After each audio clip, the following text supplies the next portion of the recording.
Dobrý deň. Prvá časť školenia bude zamerané na naceňovanie katalógových okien.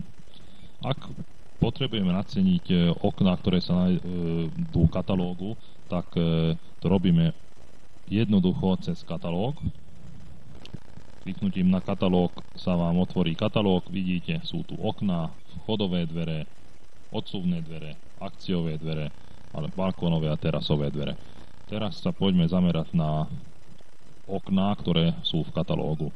V katalógu sú všetky okná, ktoré sú aj v cenníku, ale len presne tie isté typy okrem fixov. Takže ak zákazník, alebo ak potrebujete vedieť cenu na okná jednoduché z katalógu, tak otvoríte katalóg, ako sme to robili, a tuto máte možnosť otvárovo-sklopné, otvárové-sklopné, dvojkrídlové, stĺpikové, štúlpové a trojkrídlové. Ak odkliknete jednotlivé položky, tak vidíte, že otvárovo-sklopné ľavé alebo pravé, to isté aj otváravé,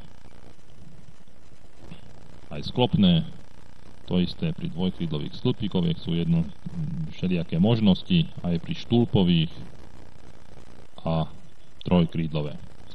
Pri trojkrídlových treba vedieť, že v katalógu je typ, keď je jedno krídlo aj sklopné, je to jedno, že ktoré, tu sú obidve variácie, ale není typ, kde sú dve otvárovo-sklopné krídla.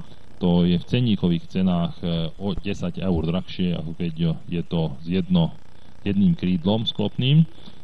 Ale ešte treba vedieť aj to, že keď je jeden stĺpik a potom štúlp, tak to je taká istá cena, ako keby boli oba stĺpiky. Poďme vybrať najkomplikovanejšie okno, to je trojkrídlové. Takže ak potrebujeme vedieť cenu na napríklad takýto typ jedným otvárovo-sklopným krídlom, a to na ľavej strane, tak ideme na zmeniť. A program nás dal do konfigurátora, kde je už predkonfigurované okno s rozmerom 2000 na 1500. Ak potrebujeme zmeniť cenu, či šírku a výšku, tak môžeme tu cez zadať rozmery, tedy môžeme zmeniť šírku alebo výšku. Jednoducho, ak prepíšeme napríklad 2400 na 1550, dáme uložiť, tak vidíme, že automaticky nám tie rozmery zmenil. Ale cez zadať všetky rozmery môžeme zmeniť takisto aj šírku. Táto šírka od nás pýta požadované rozmery. To sme nastavili 2400, výška 1550, ale môžeme nastaviť aj pozíciu stĺpikov. Dajme tomu toto nie, ale chcem dve bočné, aby boli 650, tak jednoducho preklikávam, kým nepýta ten rozmer, prepíšeme na 650 a je to druhé. A máme, tento rozmer je už tým pádom daný, takže ukončiť zadávanie rozmeru a máme preddefinované okno. Je dôležité pre nás, aby tieto veci boli presne nastavené, materiál PVC, prevedenie, aké potrebujeme. Máme 3 profily.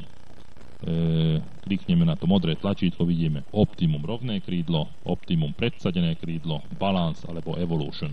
Optimum rovné krídlo, Optimum predsadené krídlo je za rovnakú cenu, takže aké prevedenie chceme, na to klikneme, dajme tomu Optimum predsadené krídlo, nám to zmenil a zmenil aj cenu.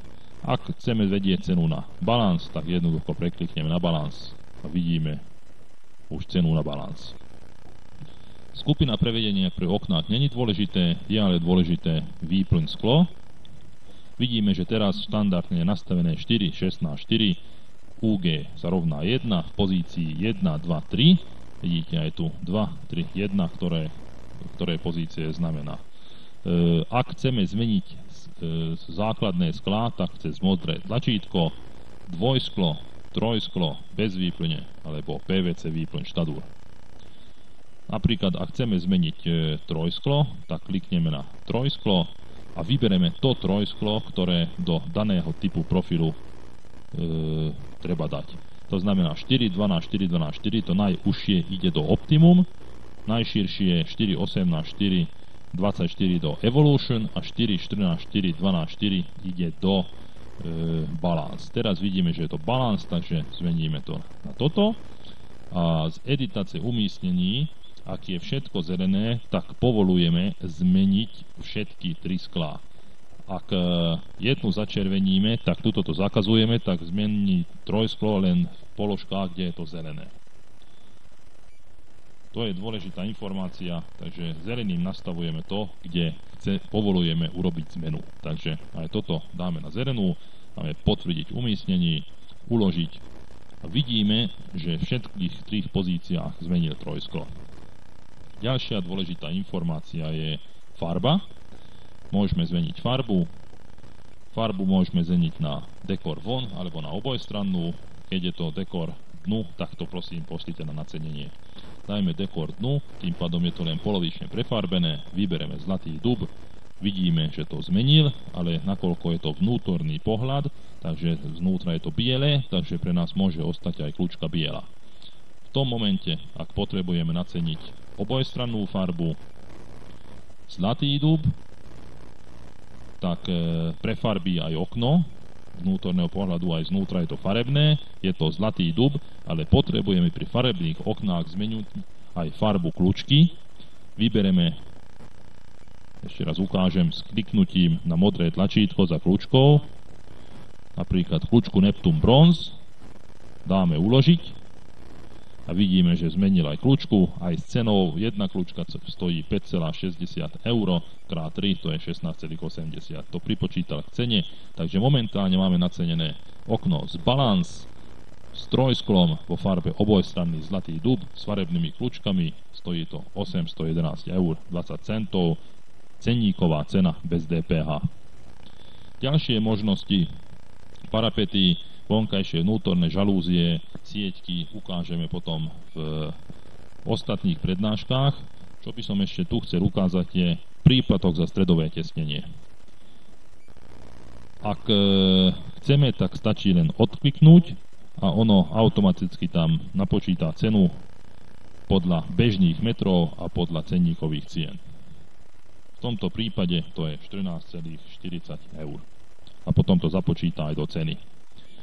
Ak zmeníme, alebo sme zvedaví, že to isté okno by koľko stálo z profilu Optimum predsadené krídlo, tak len preklikneme a automaticky nám prekonfiguruje cenu. Je tu Optimum predsadené krídlo, trojsklo ostalo, farba ostalo, kľúčka tiež ostala, akurát príplatok za stredové tesnenie tam není, lebo v Optimum to stredové tesnenie není možné.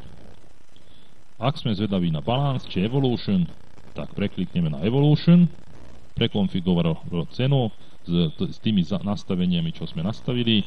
Tiež tam príplatok za stredové tesnenie ako není možnosť vybrať, lebo vieme, že pri Evolution je to štandardne v cene. Ale keď sa vrátime k pôvodnému Balance, tak nám ostávajú aj pôvodné nastavenia aj so stredovým tesnením. Ak nám okno takto vyhovuje, tak jednoducho to môžeme dať do košíka, respektíve ak chceme zmeniť cenu, tak vieme to vykonať pri cene s tlačením modrého tlačítka, zadať ručne cenu. Máme tu možnosť prepísať, ale netreba. Takže to necháme tak.